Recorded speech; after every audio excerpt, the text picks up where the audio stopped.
Shoshokunan merupakan fenomena yang saat ini banyak terjadi di Jepang, di mana masyarakat sulit mendapatkan pekerjaan karena kondisi perekonomian negara yang sedang mengalami kesulitan. Kenyataan ini tentu sangat kontradiktif dengan keadaan Jepang yang sedang mengalami shoshika atau penurunan jumlah populasi. Pada dasarnya, shoshika adalah alasan utama Jepang menerapkan kebijakan untuk menerima tenaga kerja asing yang berasal dari berbagai negara di dunia, termasuk Indonesia. Lantas bagaimana mungkin Shoshokunan dapat terjadi padahal mereka memiliki berbagai lapangan pekerjaan untuk ditawarkan kepada jutaan tenaga kerja asing? Berikut adalah jawabannya. Alasannya adalah pekerjaan yang ditawarkan adalah bidang pekerjaan yang berbeda. Pekerjaan yang dicari oleh masyarakat Jepang merupakan pekerjaan sebagai pegawai tetap di suatu perusahaan dan berkaitan dengan urusan administrasi perusahaan. Sedangkan pekerjaan yang ditawarkan kepada pekerja asing adalah pekerjaan yang biasanya memiliki kontrak masa kerja dan merupakan pekerjaan yang lebih membutuhkan tenaga fisik seperti bidang genba, petugas kebersihan gedung, dan pengolahan makanan. Kembali ke topik utama, yaitu pada bagian alasan kenapa Shoshokunan dapat terjadi kepada masyarakat Jepang. Alasan yang pertama adalah COVID-19. COVID-19 yang mulai mewabah pada tahun 2020 yang lalu masih memberikan dampak besar terhadap bidang perekonomian Jepang hingga sekarang, terutama dalam bidang industri makanan, penerbangan, hingga industri perhotelan. Salah satu dampak yang dapat langsung dirasakan adalah kebijakan perusahaan yang mengurangi jumlah pegawai mereka. Tidak hanya itu, saat ini juga terdapat perusahaan yang menahan diri untuk menerima fresh graduate atau lulusan baru sambil melihat perkembangan kondisi yang saat ini terjadi. Karena itulah, bagi para lulusan baru atau fresh graduate, tidak heran jika mereka merasa sulit untuk mendapatkan pekerjaan. Alasan selanjutnya adalah sistem seleksi pekerjaan yang sulit. Pada dasarnya, sistem seleksi perusahaan Jepang tidak berbeda jauh dengan yang ada di Indonesia, seperti mengirim CV, dilanjutkan dengan wawancara, dan terakhir adalah pengumuman hasil. Namun, saat ini banyak perusahaan yang mengadakan tes tambahan seperti tes pengetahuan umum, tes pembuatan esai, tes kecocokan kepribadian, dan berbagai tes lainnya. Tes pengetahuan umum adalah tes yang dibuat oleh masing-masing perusahaan yang berisi tentang topik umum seperti keadaan politik, finansial negara, sampai pada tes kebahasaan dan matematika. Selanjutnya, tes pembuatan esai adalah tes di mana peserta akan diminta untuk membuat suatu tulisan sesuai dengan tema yang sudah ditentukan oleh perusahaan. Kemudian, tes kecocokan kepribadian merupakan salah satu tes yang dikembangkan oleh perusahaan bernama Recruit Management Solutions untuk mengukur kapasitas intelektual peserta.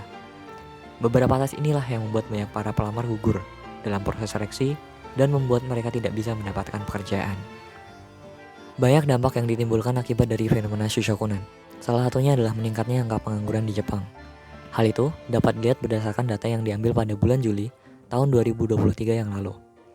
Berdasarkan data tersebut, tingkat pengangguran Jepang menunjukkan kenaikan yang mengejutkan, yaitu menjadi 2,7%. Sementara rasio pekerjaan atau pelamar turun menjadi 1,29% pada bulan tersebut. Dampak ketiga adalah meningkatnya tindak kriminal yang terjadi akibat dari kesulitan ekonomi yang dialami oleh masyarakat. Hal ini dapat dilihat melalui laporan kondisi kejahatan yang terjadi di Jepang pada tahun 2023. Ditandai dengan adanya peningkatan kasus jumlah 17% dibandingkan dengan tahun sebelumnya. Dengan jumlah tindak pidana yang tercatat menjadi lebih dari 700.000 kasus.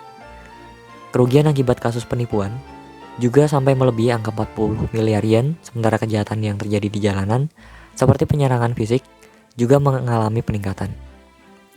Kemudian, Shoshokunan juga membuat banyak orang cenderung untuk memilih menjadi freeter atau pekerja lepas.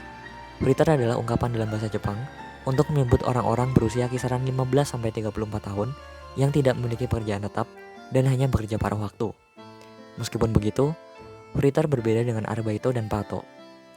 Meskipun sama-sama bekerja paruh waktu, arbaito biasanya merupakan jenis pekerjaan yang dilakukan oleh orang yang masih belum lulus bangku sekolah. Dan pato adalah istilah untuk menyebut ibu rumah tangga yang memiliki pekerjaan sampingan. Saat ini freeter sudah menjadi salah satu masalah sosial yang cukup mengkhawatirkan di Jepang, karena dianggap dapat membuat keadaan ekonomi Jepang menjadi semakin buruk. Freeter dianggap masyarakat sebagai seseorang yang tidak memberikan kontribusi kepada masyarakat dan hanya mementingkan keinginan mereka sendiri. Hal itu didasarkan pada fakta bahwa seorang freeter memang memiliki kebebasan dalam memilih jam kerja mereka setiap harinya. Mereka juga tidak terikat pada suatu perusahaan, sehingga dapat berpindah antara satu perusahaan dengan perusahaan lainnya sesuai dengan keinginan mereka. Karena alasan tersebut, masyarakat juga menganggap freeter adalah orang yang pemalas, karena tidak berusaha untuk mendapatkan pekerjaan tetap atau seishain. Di sisi lain, Untuk menjadi seishain, seseorang harus melakukan shukatsu atau aktivitas mencari kerja, yang mana saat ini dirasa sangat sulit hingga muncul fenomena baru yaitu shukatsunan, yang membuat banyak orang lebih memilih menjadi seorang fritter. Disinilah letak permasalahan yang sebaiknya segera mendapatkan perhatian khusus agar dapat segera ditemukan solusi penyelesaiannya. Dampak selanjutnya dari shukatsunan adalah turunnya minat masyarakat untuk menjadi pegawai tetap agar terhindar dari Black Aisha atau perusahaan gelap. Black Aisha merupakan istilah untuk perusahaan yang tidak memperhatikan kesejahteraan anggotanya serta melanggar berbagai hak pekerja demi keuntungan pribadi perusahaan. Meskipun begitu, masih terdapat pula bidang pekerjaan yang mudah untuk dimasuki, yaitu bidang IT dan Kaigo. Kemajuan teknologi yang sangat pesat berdampak pada kurangnya tenaga kerja dalam bidang IT di Jepang.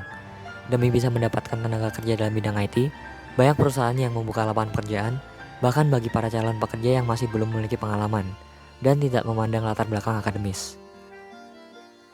Kemudian pada bidang Kaigo, akibat pada fenomena Koreka yang terus berlanjut, membuat Jepang mengalami kekurangan tenaga kerja dalam bidang Kaigo. Seseorang bahkan dapat mendapat pekerjaan di bidang tersebut meskipun tidak memiliki kualifikasi apapun. Mereka juga dapat mendapatkan kualifikasi yang diperlukan sambil bekerja secara langsung pada bidang tersebut. Sekian informasi yang berkaitan dengan fenomena shoshokunan yang terjadi di Jepang. Solusi sementara yang mungkin dapat dilakukan bagi seseorang yang tertarik untuk bekerja di Jepang sebagai pegawai tetap adalah dengan menghindari mendaftar ke perusahaan berskala besar ataupun perusahaan yang berskala internasional, sehingga dengan begitu dapat meningkatkan kesempatan untuk diterima di perusahaan tersebut. Namun, seseorang juga harus tetap berhati-hati dalam memilih perusahaan agar dapat terhindar dari Black Aisha. Sekian, terima kasih.